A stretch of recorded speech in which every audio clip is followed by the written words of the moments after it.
cars that are there, okay? Because I'm an outdoor guy, so I like a lot of outdoor stuff. We have the CEO of Subaru here in the house, ladies and gentlemen, okay? The CEO of Subaru is here, Subaru America. We also have our own internal awesome guy. His name is Jonathan Colegio. I'm always messing that up. I'm working on that, and we're getting there. Appreciate him, and he's awesome. So Jonathan's really cool. He's here. He's with us at NADA. So with no further ado, he's going to bring out the CEO, and at the end, if there is time, we could probably do some Q&A. So with no further ado, first of all, let's welcome our very own Jonathan Colegio to the stage. Let's go. Good to have him here. And with no further ado, ladies and gentlemen, we're so happy to have him here. The one, the only, the CEO of Subaru America. Welcome, Mr. Tom Dahl, to the stage. Welcome. Thank you, Madison. Thank you so much. I like that introduction. Take you so much. I appreciate it. I like your cars. I think you have a customer over there, Tom. Yeah. He's going to be one before the show. Before the show's over, yeah. I like the Outback, just so you know. No problem. We'll take care of you. All right. And a lot of dealers here also. So, Tom, 2019 was another great year for Subaru. You cracked 700,000 in sales. What does the 2020 market look like for you? 2020, I think, is going to be similar to what 2019 was. I'm walking around, and some people are saying 16.8 million units. Some people are saying 16.5. I think we're going to be around 17 million. And our goal next year is to sell about 725,000 vehicles. So 4% increase. It'll be that's correct. It'll be about a 4% increase over what we did this year. As you said, we did a little over 700,000 vehicles this year. It was, by the way, it was our 12th consecutive year of sales increases and our 11th consecutive year of record sales. So we're pretty proud of that string. It's a string that nobody in the industry has right now. So we're very excited about that and the momentum that we have. So the last time you were here at the NADA Live stage in 2018, you were introducing the Ascent. How has that gone? Ascent's gone very well. Last year, well, of course, it's been out for 18 months. Last year we did about 82,000 Ascents. And of course that market, it's in a growing segment. If you look at the segments that are growing, compact SUVs, mid-size SUVs, and of course trucks and larger SUVs. So the Ascent is perfectly positioned to continue its growth. So we're really excited about the opportunities that we have with the Ascent going forward. And the 2020 Outback as well? 2020 Outback is just getting out there now. In fact, the media advertising starts today. Now, one of the points of differentiation between Subaru and many other brands is the safety features. Now, that goes beyond all-wheel drive on all the models to actually, for even the base models, you have some pretty significant standardized safety features. Can you talk about those? The big safety feature that we have, besides all of the things that other manufacturers have, we have the thing called eyesight, which is essentially having another set of eyes looking at the road while you're driving. And it's a very sophisticated system, and it scores very high. In fact, I think Consumer Reports rates it the #1 driver assist technology in the marketplace. So it's one of these things that we believe so strongly in it that everybody should be safe in a Subaru. So we make it standard now. And all the new cars that we bring out, it's no longer just at the top end of the line. It's standard throughout the line. So you can get at the base all the way up to the limiteds. It's interesting. People, a lot of experts in the field talked about, fully autonomous vehicles saving lives, but the vast majority of lives that can be saved is with a handful of safety features before you even get to level 5. Right. Isn't that right? Yeah. Well, with the eyesight technology, and you've got blind spot detection and all of these other things. I always thought of myself as a great driver, and I said to myself, I don't know that I need to have blind spot detection. But I'll tell you what, it saved me a number of times. I would never buy a car without blind spot detection anymore. Let's talk about drivetrain and electrification. So you made an announcement a couple weeks ago that by 2030, you'll have some form of electrification in all of your vehicles. Right. Yeah, our president over in Japan, Mr. Nakamura-san, announced that by the time we get to 2030, 40% of our product line will be electrified. And of course, it's we have to do it honestly because of the fuel economy and the CAFE standards that are out there. So just like everybody else will be coming with their versions of electric vehicles and so forth that you're seeing in the market today, we'll have the same thing.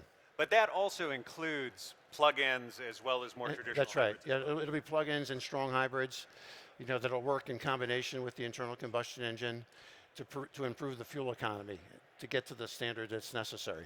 Now, at this point in the marketplace, Mr. Nakamura, also from Subaru, had made a comment several weeks ago saying that there isn't a robust consumer demand today for fully battery electric vehicles, that a lot of the demand that we see are just for specific automakers. Can you talk about that? Well, if you, I mean, obviously gasoline prices, when everybody signed up for the 55.4 miles per gallon fuel economy standards back in 2012, and I was part of it too. I mean, everybody kind of signed up. Everybody thought by the time you got to the late 2000, this decade, 2018, 19, 20, for example, that gas prices would be at least $5, $4.50 to $5 a gallon. But what's happened in the meantime, they discovered shale fracking. You know, and of course the Balkan Reserve that's up in North Dakota, South Dakota, and parts of Wyoming. You got the Permian Basin in Texas. And so now we're essentially energy independent. And our company's based in the state of New Jersey. Our gas is only $2.28 a gallon. So with gas prices being low, the adoption rate hasn't been what everybody thought it was going to be. And that's why it's taken a little bit longer. And because the adoption rate hasn't been that great, the infrastructure, charging stations and so forth haven't been built out. So until that gets solved and until maybe people get more range in the car than what is currently available, the internal combustion engine is going to be around for a little bit. But ultimately, we've got to shift, right? Now, there's also a high degree of price sensitivity to the various subsidies in the different states. So you're headquartered in New Jersey. It is one of the 11 ZEV states. Right. How sensitive are buyers to what incentives they might be able to get from federal and state governments? Well, really, it all gets down to affordability, and that's one of the issues. You know, if you look at the car industry in general and you look at the economy, you would naturally think that it should be better than 17 million cars. Well, why isn't it? It gets down to the affordability of the cars. The prices of the vehicles have increased so much as we brought out a lot of this new technology that customers are stretching. They're stretching to be able to get that. That's why when I started in this business, like many of you that are out there, I mean, you got 36-month loans, then it went to 48, then it went to 60, and now we're looking at 72 and 84 months.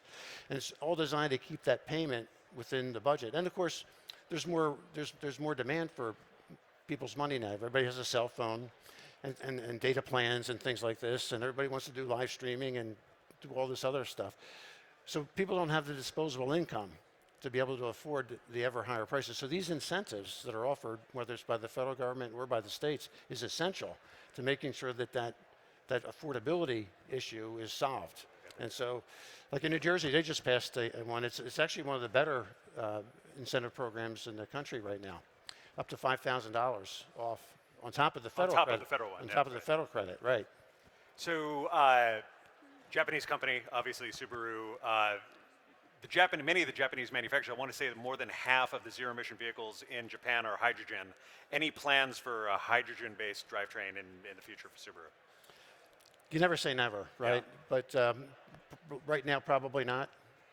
And really, in Japan, they use more compressed natural gas as well as hydrogen. So the combination of the two, yeah, they use that's quite a technology that they have over there.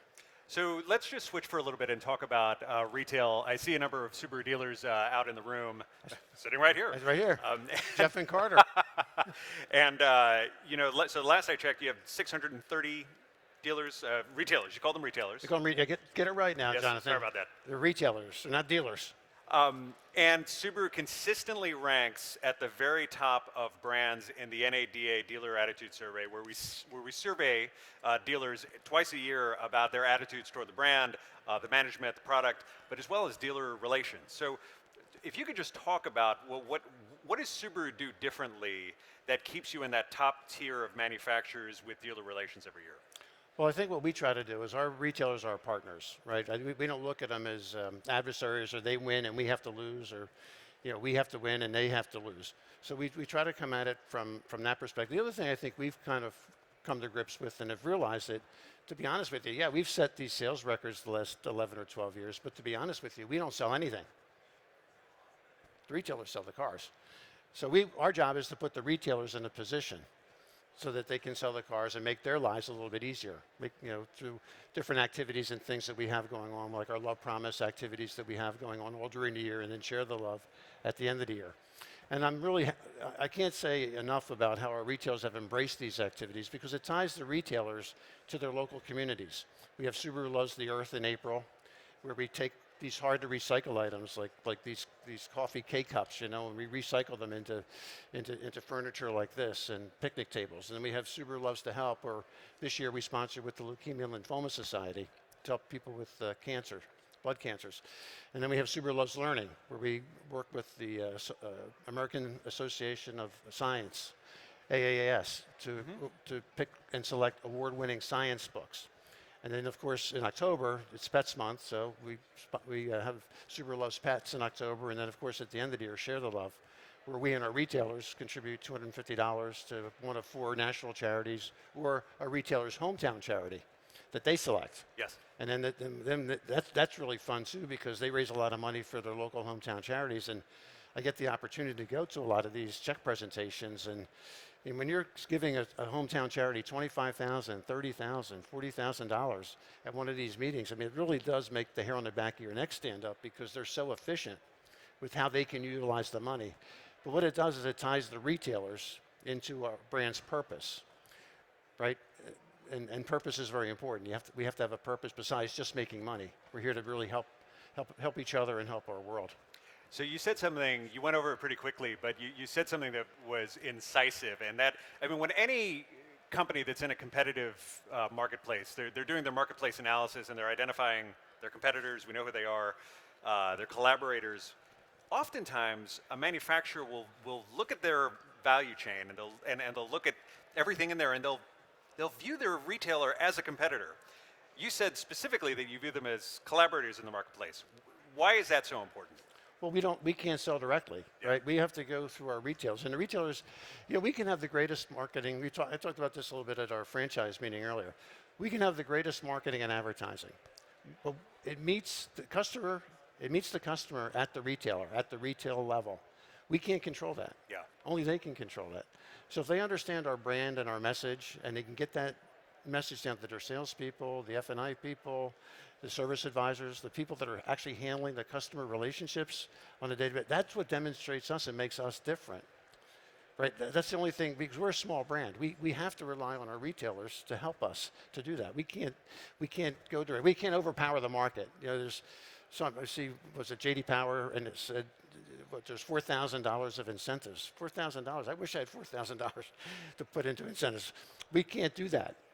That's a recipe for us to go out of business. So we have to build our brand the right way. Now, you brought up incentives.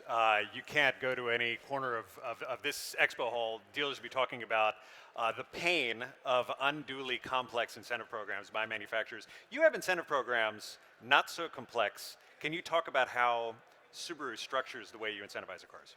We have a saying, simple is better, right? So try to keep the programs as easily understood as possible. And that way there's no confusion. You don't have to worry about misinterpretations or anything like that. But in general, it's not that we don't have incentives, we do. We have to offer competitive lease programs and competitive APR programs just like everybody else. But we do try to stay away from the brand damaging incentives because for us it's something that if we got into that, we just can't compete. We don't have the resources to be able to do that. Every company, especially in the auto space, smart company is looking to build a sustainable competitive advantage. You have 12 years of increasing sales. It looks like you're doing that. What's the secret Subaru calculus? Like, how does that happen for you? Well, it's hard. It happens over time. You don't just get here. Remember, before this, we were in 2005 or 2006, we were struggling. We were only selling about 180,000 vehicles a year. We probably had less than 1% market share. But over time, we got everything right. It started with the product. I mean, you got to have good product. And then it's about creating value through everything. For example, our product engineers created vehicles that became larger, better utility, better fuel economy, so that we were able to create value at that level. Then as we got great advertising and great awards, like the Kelley Blue Book Awards that we win and the ALG awards that we get, we're able to advertise that, so we create value in the advertising. And then, of course, once we start selling the cars and we create the advertising, then the retailers create value because now they retain those customers by the actions that they do at their level. So it all kind of feeds together, but the fundamentals have always been the same. You have to have good product. And your retail network, do you view that as a competitive advantage for Subaru North America? Yeah, because we can't sell without them, right? So they have to sell the cars. I mean, I wish I could sell the cars. I think I'd be a pretty decent salesman if I did. But but the reality of it is we have to work through our retailers in order to be able to do that. And therefore, that's why they're our partners. And anything that we can do to make their lives easier, that's what we try to do. Now, that doesn't mean we agree on everything. We have a saying at our new Canterbury headquarters when we have retailer advisory board meetings, we say we're in the living room. Right? And in the living room, it's the safe space. And you can have a conversation about anything when you're in the living room. You're supposed to, right? You're with your kids, you have to discipline your kids, you got to take them to the living room. We're going to have a living room conversation. But it doesn't mean we're agreeing all the time. But we get an understanding of each other's perspective, and then we kind of evolve a little bit. We move a little bit towards our retailers, maybe the retailers move a little bit towards us, and we get a really good understanding of what the retailers are facing in the market, because it's competitive out there. Yeah. Every day. And these guys are going up against huge competitors that can outspend us and out-advertise us and do everything. So we're like Survivor, right? We're trying to outwit, outthink, outsmart everybody else. But it's hard. Is it possible to measure the value of a happy, content, profitable dealer network that actually wants to go out and invest in facilities or whatever it is that you're asking them to go out and sell? What we've tried to say to our retailers is that we weren't going to, as we were growing, we weren't going to add a lot of points. And our retailer count has essentially stayed fairly flat over this period of time. I think we've gone from like 610 retailers to 630 or 632. And we said to the retailers, we want the median retailer, that's half. So say there's 632, that would be about 316 of our retailers, right? That would be selling at least 1,000 cars a year. Why? So that way they could get the earnings and the profitability that they would need to continue to invest in the franchise. And I think a nice indicator of that is there's this Hague report that comes out that measures blue sky multiples, which is an indication of the value of the intangible asset that the retailers, besides the brick and mortar and the inventories that they carry. And right now we're one of the higher multiples. And even I think they're low. I mean, the multiples that I see on more recent buy sells are probably 1.5 times what they're showing. Sure. So that's an indication of value for the retailer, and they see that. And as a result of that, they make good profits. They're able to invest this right. Because remember, profit is a good thing.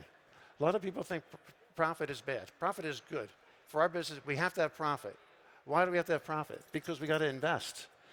We have to invest in technology. There's all these new technologies that are coming. We just talked about electrification, mobility services, and things like that. All cost money.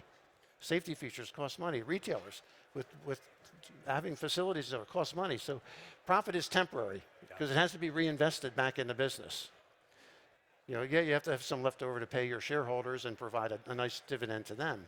But the reality of it is, all of that profit, particularly now, has to be pushed back to R&D so that the franchise continues to grow in the future. And so our retailers can make those investments. Our retailers need to be profitable. That's good. Another topic you can't get away from here or at any kind of dealer meeting is a technician shortage. You have 600 stores, literally thousands upon thousands of trained Subaru technicians, many of whom are retiring. What's your view on that? Like, how does a manufacturer approach the looming technician crisis? Well, we're trying to do what a lot of the other manufacturers are doing, trying to line ourselves up with vocational and technical schools, creating our version of a university, if you will, Subaru U, where we'll recruit technicians, try to train them, and then try to get them placed at our retailers. But it's hard because everybody is trying to, there's a looming shortage out there right now, and everybody's trying to get more technicians. In our case, because we've grown so much, our units in operation have grown dramatically. I mean, over the last 5 years, last 5 years, or 10 years, we've sold over 5 million cars, right? So our UIO base, our units in operation base, has ballooned dramatically. I think we went from like 1 million cars to now we've got probably over, if you added it all together, probably 12 million cars out there. Yeah. And so they need service, and we want the customer to come back and get service at our retailers.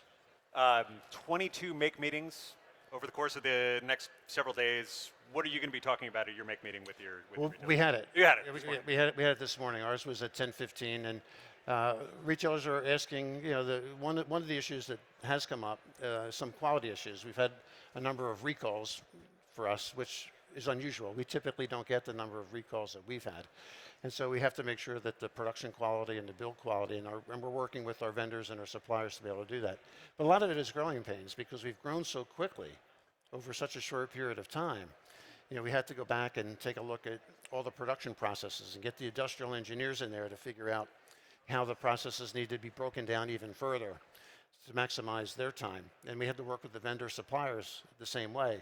We actually sent teams of people, our factory and our folks from Indiana where our factory is, and in Japan sent their factory people into the vendor factories in order to help them with their processes and so that they can improve.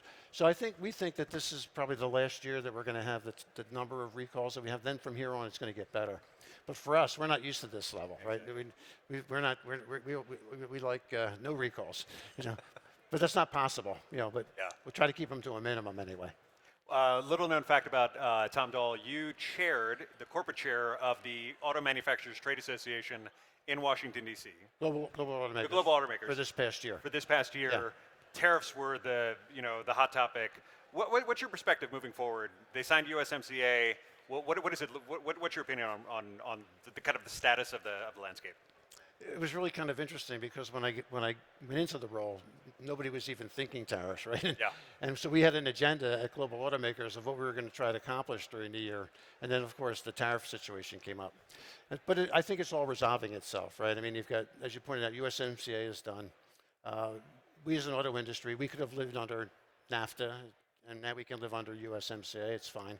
And then the trade deal with Korea has been resolved, and now their Japan trade deal looks like they've already had a round one, but it looks like that's going to get resolved. So I'm not anticipating any significant, tariff issues. Of course, you never know. With President Trump, you don't know, but I think it's going to all resolve itself. And you actually invested a lot of your personal time. So many of the companies will send we talked about this, will send their DC trade rep to these meetings. You actually went to a lot of these meetings. Yeah, it was fun. I enjoyed it because it was so fundamental to the survival of our company. Let's face it, if we had tariffs put on these cars and we can't eat that profit. We can't eat it. We don't make that much on the cars either, right? And we can't take the profit from the retailers. They don't make anything either after on new cars. They're making it more on parts and service and F&I and used cars. So it's important to actually have that seat at the table when we're talking to our congressional members and make sure that they really understand what's happening. Real treat. Mr. Dahl would actually be open to taking any questions from the crowd. I don't know if Madison was going to come around with a mic, but if anyone has any questions from the floor for Tom Dahl. First of all, That's going to go on. Oh, there you go. I have my first question. How about some applause for Mr. Tom Dahl, CEO of Subaru America, ladies and gentlemen. Thank you. Extremely excited to have you here, man. What an honor. So I do have in my hand this microphone right here that can be utilized by anybody, all right, since we're all one family here. If anyone has any questions, let's just get to it. We're all one family. You have any questions for Mr. living Tom room, right? Dahl? Yeah, this is the living room. This is the relaxing spot. Coming right over to this gentleman right here. Let me make sure my mic is on. That's probably a good thing. Here you go. What's your name? Where do you live? Adrian Davis from Toronto, Canada. Nice to meet you. Thanks very much for your presentation. Just wondering, besides tariffs, which you touched on, what other big trends are on your mind that are obviously going to shape the future for Subaru specifically? Thank you, Adrian. Right now, probably the biggest trend is this whole electrification and greenhouse gas initiative that's going on, because we're like everybody else. We have to comply with the regulations as they're coming out. I think some of the other trends that you see out there with mobility, for example, I think it's a little bit further out. I think car manufacturers are still trying to sort out the whole subscription economy, right? Are people really going to move away from cars? The issue there, to be honest with you, is the cost of the car has to be recovered somehow. So it's got to be paid for. The car's going to be depreciated, right? Okay, somebody's going to use the car for a day or a few hours or whatever it's going to be. They're going to pay a fee for that. But in the meantime, the car is going to have a certain amount of miles on it. It has to be resold in the secondary market. So the value that has to be charged through to the customer has to be enough to be able to cover. And that's what we've seen with some of the people that have kind of dabbled in it, that they haven't been able to get that strike price, if you will, because it's got to be similar to ownership, right? All things considered. Excellent. So those are some of the things that I think are important. Well said, Mr. Dahl. Adrian, did that help give you a little insight? Excellent. Any other questions out there? While you guys are coming up with some, I have one for you, and I'll come to this gentleman. Is there any way you could speak to brand loyalty? Because there's something so special about the Subaru brand. I see it time and time again, especially you go to places like Boulder, Colorado. You'll have a couple, husband and wife, they each own a Subaru, or they keep going back and forth. What is with the loyalty? What do you do to create such a following? I think what happens is when people own a Subaru after a while, I mean, it might not have the fastest 0 to 60 time or anything like that, but I think people get used to it. And in particular, they get used to the way the car drives. I mean, the car is basically an athlete, right? I mean, it's got great balance. That's what I try to tell people all the time. To play any kind of sport or athletic endeavor, the most important thing is to have balance. So the car is always in balance with the all-wheel drive. And I tell people full-time all-wheel drive as well, right? Yeah, well, exactly. Yeah, the wheels are always engaged. And so it gives you a level of drivability. And you can make, the way I kind of describe it to people, you can make a mistake while driving our car and still be okay. Versus if you're driving a rear-wheel car or a front-wheel drive car, well, maybe not. So you have. So I think people understand that, and that's one of the reasons why they're so loyal to the brand, even though we may not have some of the things that other manufacturers have. And what I tell you, what I specifically think is really special, I look up to you guys so much, is the experience that people are able to have because of where they can go, because of the safety of the car, because of the capability of the car. You can get in the back country, you can do whatever you want. Really fantastic brand. Who had a question over here? Coming to this gentleman right here. What's your name? Where do you live? My name's Mike. I live here in Vegas. Welcome, man. My question is, how do you see electrification and autonomy affecting dealerships and the whole dealership model? Well, we're still going to need, Thank you. under electrification, we're still going to have retailers that are going to be retailing the vehicles to customers. Now, if you're talking about how it affects mobility, you mean in terms of driverless technology and things like that? It's all kind of converging, right? I mean, we talked earlier about our eyesight driverless technology, or eyesight technology. That's kind of the start of our technology because the car can actually see where it's going. And now with blind spot detection and all the things that are around it, now I wouldn't advise taking your hand off the wheel of the car, but I mean, I've driven up the New Jersey Turnpike, experimenting with it, and it's great. It works. All electrification is, it's just another drivetrain. All of the other things that people are saying they're going to be wanting in the future, we still have to develop. But I will say this, though, to me, it's years out. It's not like you're going to have complete level 5 driving autonomy by 2025 or 2030. I know some people are saying that, but I don't see it. It's a little bit further out than that. Tom, I think that you are the longest serving leader of an automotive country, a major automotive company in America. I think Jim Lenz is, isn't he? As of his, so we'll be presenting an award later today to Jim Lenz. Yeah. But amazing honor to have you here. So thank you for joining us. Thank you. Thanks for having me, Jonathan. A lot of Subaru dealers out here are. Yeah, I see a bunch of them out there. Are excited to have you. Thank you very much. Ladies and gentlemen, give it up for both of them here. Come on, Jonathan Colleggio, and of course the one, the only, Mr. Tom Dahl, CEO, Subaru America. Great to have you guys here. Appreciate it. Hopefully you guys are doing okay out there. If you have any other questions or something like that, feel free to come to us. Hopefully we can get as many answers as possible. You guys already know what the deal is. This is the live stage. It's the place we collaborate. We work together as a community, even competitively in a way, to all improve one another. So we're going to do a quick reset. We'll be back on in about 2 minutes. We have a full panel about to come over here and give you a preview of what their workshop's going to be about. So if you want to come in, rest the dogs, whatever you want to do, because some of them might be barking at you after this much walking around in Vegas. Feel free to hang out, relax, and hello to everybody watching from home. So we'll be back on in about 2 minutes. See you guys momentarily.